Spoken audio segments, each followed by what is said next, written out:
All right, what did you think of the music? I thought it was dope. I thought it was dope. And that music was brought to you by a very good friend of the podcast, Mr. Kirk. The Ripper Wells. The Riffer. The Riffer. The not Ripper. Riffer, not Oh, that's Ripper. so much more original. I like that much better. Yes, Kirk that's the good. Ripper Wells.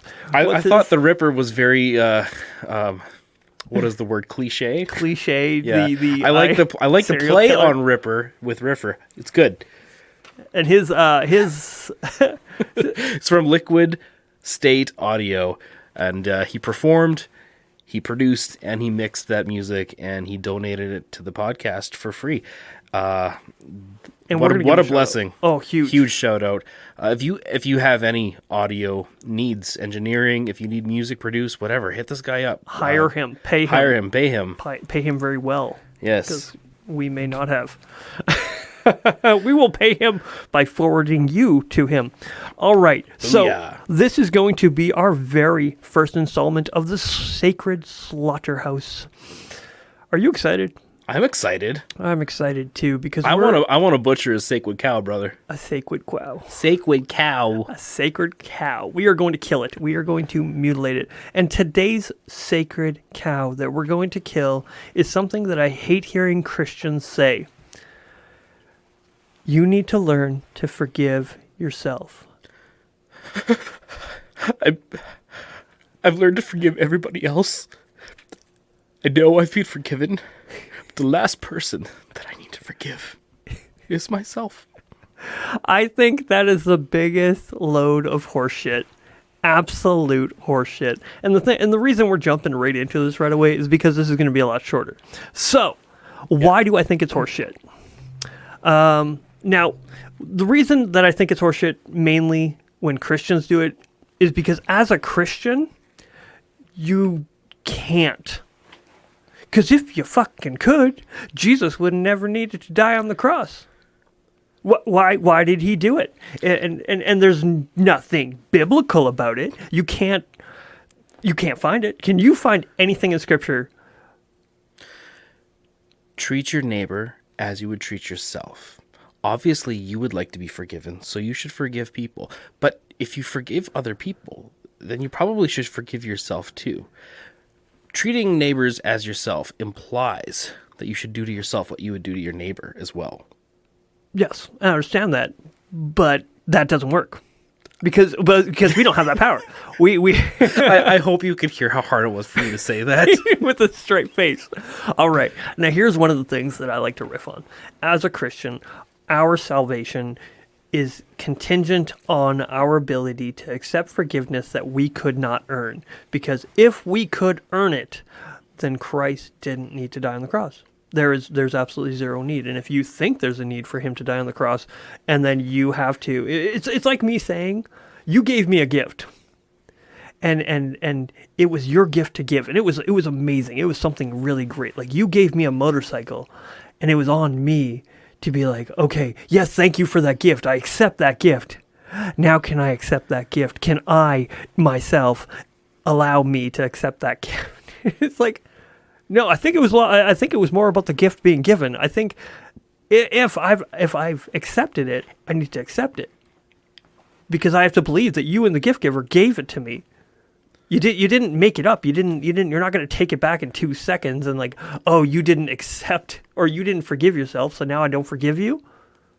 No, if you recognize the power of the cross and the power of what happened there, if you truly believe that Christ is who he says he is, and that's again, as a Christian, if you believe he is who he says he is, then there's nothing you can do to earn it. There's nothing and when you say, I need to forgive myself. Yes, Christ died for my sins, but I need to forgive me. You are putting yourself above Jesus' death. So you're basically saying in that instance that Jesus didn't quite get the job done. That's right. So I also need to forgive myself. Yeah. Okay. So I understand what you're saying from like the 30,000 foot level. That's right. So I understand that. Okay. And, I don't think that anybody has the right to forgive themselves for a sin against God or for a sin against somebody else. Like if I punch you in the face and then later be like, I feel pretty bad about that, but I forgive me. It doesn't really do anything, right? Like I need you to forgive me. However, there are things that I do that not only, like say, sin against God or not only harm somebody else, but there's things that I do that just harm me. Yeah. There's things that I do that I'm like, you know what? The only person this really harms, the only victim in this thing that I'm doing is me. And so, I'm going to do it. And then later may get to the point of feeling extreme guilt for that and be like, okay, I know God forgives me for that, but I still can't get over this feeling, or I can't get over the fact that I caused all this damage to myself. Maybe I do need to take a minute and forgive myself for what I've done to myself in order to get past this. Yes. I understand where you're coming from, but it's the conscious awareness of that it's going to happen again.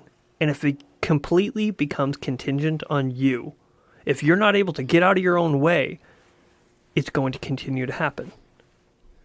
Instead of just feeling like a bag of shit for a few minutes and be like, I failed again. And it was a sin against the self, because it wasn't a sin against yourself and God, essentially, because you're going against the commitment or the choice to live for Him or whatever you were going to do. You said, when I do this, I'm going to be, there's a word I'm trying to get into my head. And I'm trying to remember what it was. But you've made a commitment to live a certain way. So not only have you sinned against God, but you sinned against yourself. Or have you not only sinned against yourself, which is putting yourself in the worst possible shoes for your future self. But you sin against God because you made a commitment to Him. Now, since you're always going to sin against yourself, you can't not. Mm-hmm. Jesus never needed to do any of it. If it was all about you and it's all about how you feel, then what's the point of Christ? There's zero. If it always comes down to you, no matter what, then Jesus meant nothing. And that's the honest to goodness way I feel. And I think when people try to lift themselves above. So I understand what you're saying on the level of saving forgiveness. The level of forgiveness that gets you like past the wages that equal death and into God's graces. You can't do that for yourself. But don't you think that psychologically there is a usefulness to being able to say, okay, I've harmed me. This has nothing to do with my salvation. This has nothing to do with the bigger thing that you're saying. Yeah. But I feel guilty, and I feel like I have done myself a severe disservice. Good. Or yeah. It's one of those I'm glad you feel that way. I am glad that you feel as if you've done yourself a disservice. And you can resent yourself for the shit that you put yourself in, the consequences, let's say you get into like a hard blow problem, you're only really harming yourself. Say you don't have kids, you don't have a wife or stuff like that. Yeah. But you've put yourself in the hole financially. You're, addicted. Maybe you did some bad things to get cash for the blow or stuff like that. But you've come out of it, and you're looking at the pile of shit that you need to sort through in order to get your life ordered. And you could think, man, past Devin is a fucking dick. And you can hold that against yourself. Yes. And hamper your ability to move forward. So is there a psychological benefit to saying, okay, you know what? That was a different person at a different time. And even though I'm experiencing the consequence of the poor decisions that was made, I can't keep holding and throwing it back in my own face. I need to let go. I need to forgive myself. No, I understand where you're coming from on that. But there's a lot of mental gymnastics to say past Devin or past Mike was a real piece of shit or didn't make a lot of good choices. Well, guess what? Past Devin and future Devin are pretty much the same person. And that's why you need to get out of your own head and stop living about yourself and making it about you. And I understand. Now, again, this is from a Christian perspective, but from a non-Christian perspective. Yeah, I was just want to say, like, I'm playing devil's advocate to you, but you know me. You know that I'm 100% with you on this one. Yeah, I know. But it's worth steel manning. It's worth looking at the... Oh, yeah, it's worth trying to... Because if we just sat here and agreed the whole time, there'd be nothing interesting about it. Because, yeah, it would just... You know, but you've come at this with a very specific religious lens. Mm-hmm. And so I want to look at it from... and anybody and everybody, a secular, psychological you know, lens. if you don't have a Christ to be your forgiver, to be your mediator, if you don't have a God to need to be mediated to, then that does kind of put it on yourself, right? Oh, definitely. Well, nay. I think here's the problem with it. I still say nay. I think the problem with it is it's self-aggrandizing, just trying to. I don't know. Why bother? I really think it's like just okay. Keep walking forward. If you really, it's for the psychological benefit. It's for the tool of making your meat computer work better in the future. Yeah. But I think it's still a false premise to even in that position think that you can forgive yourself. I think it might even be more damaging to your own psyche to be in that headspace. Yeah. Because at that point, you are doing what I just did a bit ago and saying past Devin is different than current Devin. Current Devin is different than future Devin. You're creating barriers in yourself. Yeah. And you're playing both victim and victimizer and mediator in your own head. You're dissolving your whole self into segments in order to have this mental game. Yeah. Rather than being a whole person. I think that's probably dangerous. It's got to be dangerous. It has to be because again, like I said, the mental gymnastics you have to put yourself through in order to actually believe that. To believe that, oh no, this time I've got it. Because guess what? 6 months down the road, you're going to fuck up somewhere else. And that's not going to work. You're going to be like, okay, well, this time I know better. And at some point, you got to be like... You may even get to the point where... you start pre-segmenting yourself, you know, and always making this cut-off version of yourself that you stuff to a part of your psyche that you treat as your own personal scapegoat for all the stuff you do or all the blame that you place.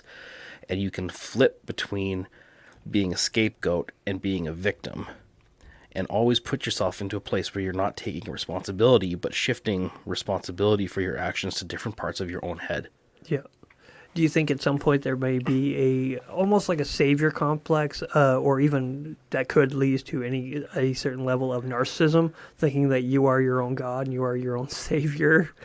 And I think in that particular way, there's less of that because narcissists aren't terribly self-aware except for how they can manipulate people. Okay. They're much more outwardly focused. But I think, and again, I'm not a psychologist. I'm just trying to riff on an idea from my own blue-collar, dumb as dirt position. But I think that the bigger problem, and I've seen this a lot of times, is people turn into sad sacks. Yeah. And they always have excuses for what's going on to themselves, and they're always stuck in this place of feeling sorry for themselves. Yeah. And I think it's because of that dissociation. Yeah. I really do feel like a lot of people, when they put it on themselves and they keep failing themselves as a Christian, it's like, oh, how can I keep forgiving me? It's like, well, it's not on you.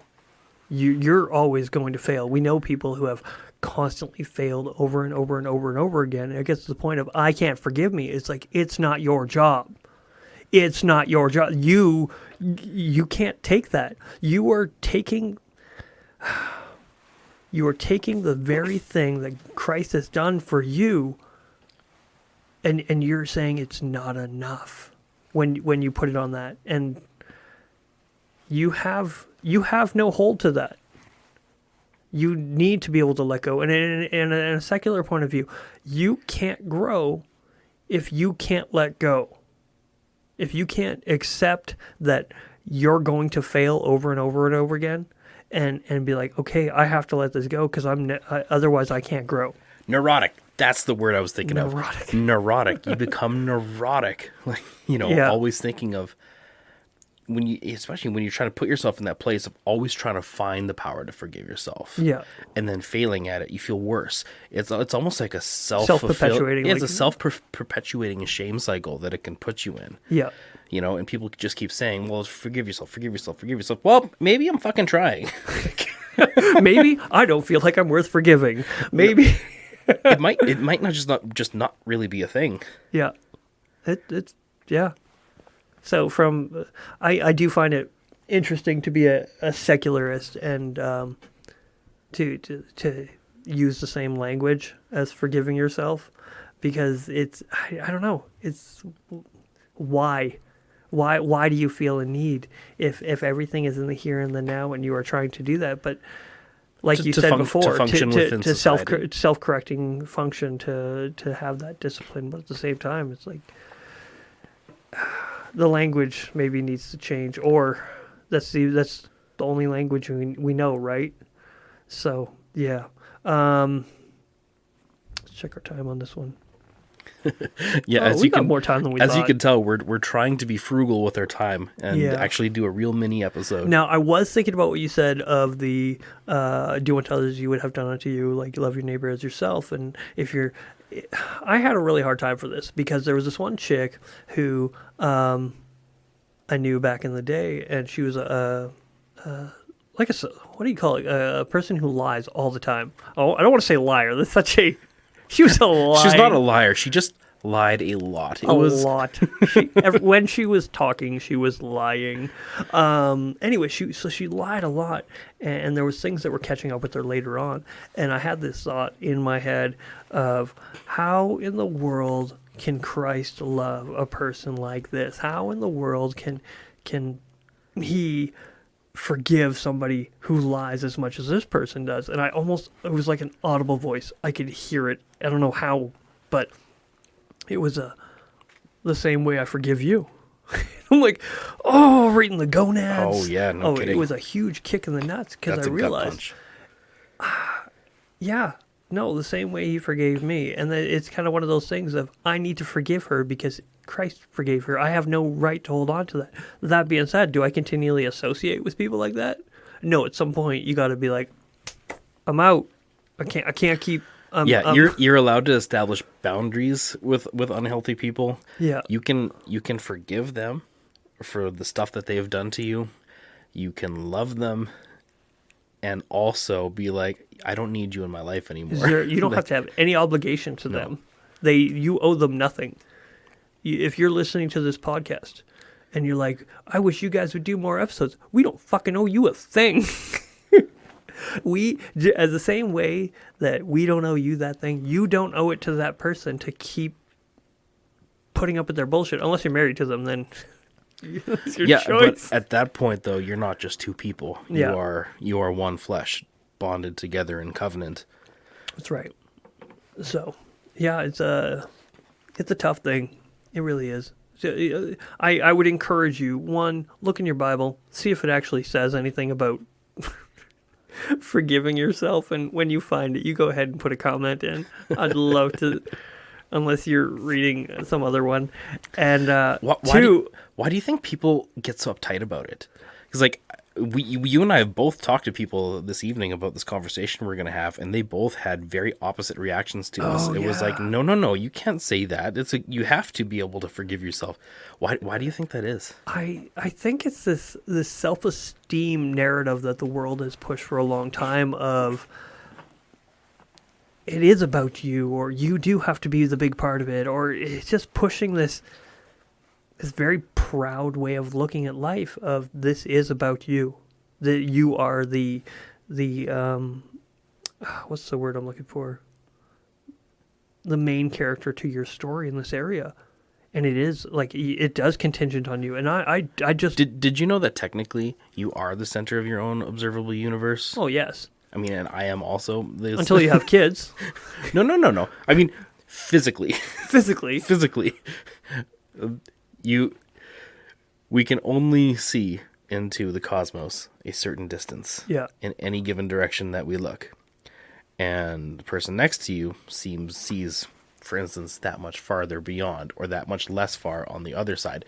So we all have an egocentric existence. Is what Yes, we all exist in an observable universe, at which point our perception is the center, physically. yeah. So, yeah, if you do think that you're the center of your own universe, technically you're correct in a way, but also that's stupid. Well, that's a clusterfuck. Yeah, no, it's very interesting. If I Do you move know- over here, the universe goes a little bit with me. If I work over here, Do you know, I had this thing of, I don't know, when my kids were born, I had this thought of, for a brief second, for a millisecond, for a fraction of a millisecond, you are the youngest thing on earth. Like, you are, nothing is newer than, you'll never be the oldest. You'll never be the youngest ever again. That was the one thing that this is you the had. one moment you were special. After that, fuck, you're just a speck of sand. Nothing else matters. I don't know why I had that thought. Like first thing I thought of when Gideon was born was that. I'm like, you are the youngest thing in the world. Oh, there it goes. And gone. And that's why I love Ecclesiastes. It's the vapor, right? Yeah. It's gone. Whoosh. I do love that. One of these days we got to talk about Ecclesiastes and vapor. Its connection. It's beautiful. It almost makes me want to cry. It's that profound. Okay, a joyous cry or a Yeah, like a joyous cry. Like when you see something like that's just like awesome and it just hits you in the feels and you're just like, yeah, okay, yeah, no, that's a special meaning. I find and there's people out there who just like when they hear that they just get like, oh, that's horrible. I'm like, you kidding? That's a beautiful piece to me. I feel completely at peace. I don't know why. I find peace in Ecclesiastes. There's some people who do not, and I'm like, no, it's all I get. So, You know what they say, right? Going back to the center of your universe is like you don't really become a man until you value somebody else's life more than your own. Mm-hmm. Like until somebody else's until you become responsible for another being. yeah, And I think that maybe that speaks to the forgiveness of yourself section a little bit.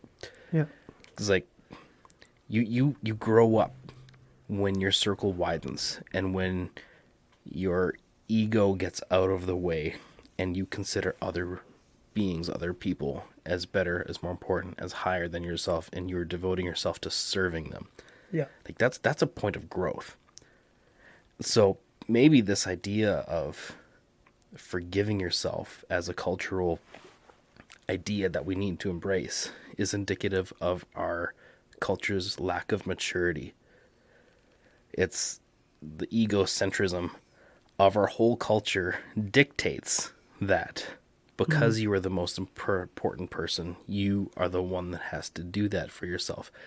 When really we know, like as dads, that like I have to give myself up for my son. I have to lay my life down for my wife. yeah, I need to lay, and even as sons, we need to lay our lives down for our parents. Like there comes a time when you need to serve them as they served you when you were an infant, and they become infants in their old age. yeah. And it's are you willing to make that sacrifice when the time comes? That's right. Like, we're based as communal beings.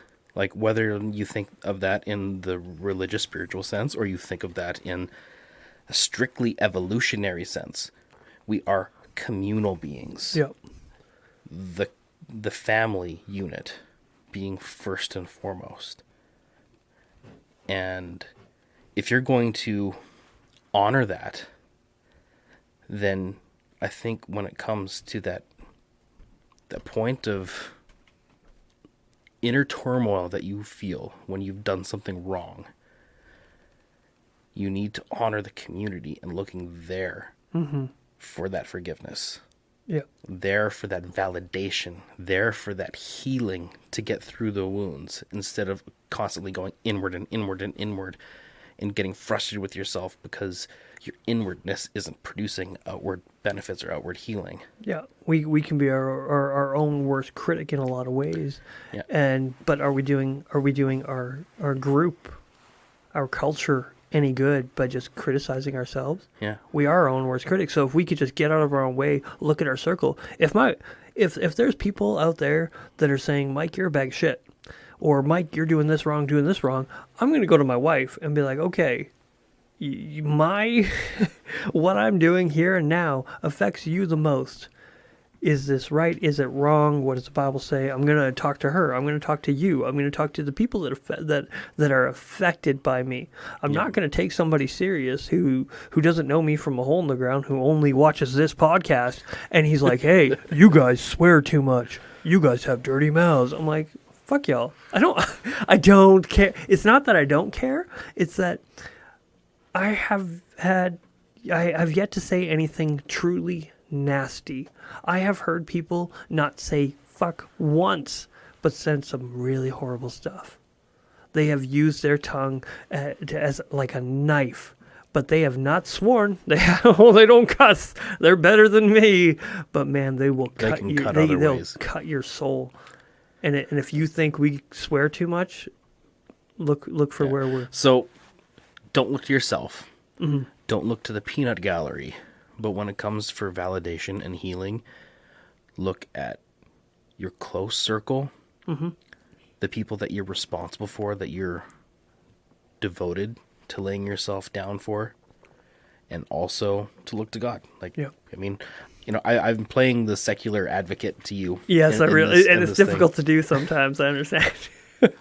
But ultimately, I do think that there has to be something higher yet in the hierarchy of life and in the spheres of symbols that you look to for that and devote yourself to. So, well, it's part of giving yourself to something bigger than yourself. Mm-hmm. Like handing over your soul, handing over your conscience to something bigger than you. And that's how you ascend. That's how you become a higher consciousness. That's how you grow deeper and stronger and more, what's the word I'm looking for? More, you contribute to society more than you ever could if you hand yourself over to something bigger than you. That's when you can do the greatest good. So I was thinking about what you were saying about how we grow into, as fathers, where we think that it's all about us, and then we have kids, and then it's Ryan Reynolds. He had this really funny bit where he's like, I love my wife. When I met her, she was the best person in the world. I thought, I will die for you. And then I had a son or a daughter, and I realized at that moment I would use my wife as a human shield to protect that baby. and it really, it's new levels, man. Like, I'm not trying to smash. I like him. I really like my wife. but I know who my wife is, and like, she wouldn't be a passive person in that whole thing. Yeah. We would be a united front, and like, I don't look at my wife and be like, oh, you really are my favorite person. I look at my wife and I think, you are of me, bone of my bone, flesh of my flesh. Yeah. And together, we will do whatever it takes to protect our children. Yeah. I have this just to end it off because we are at our time.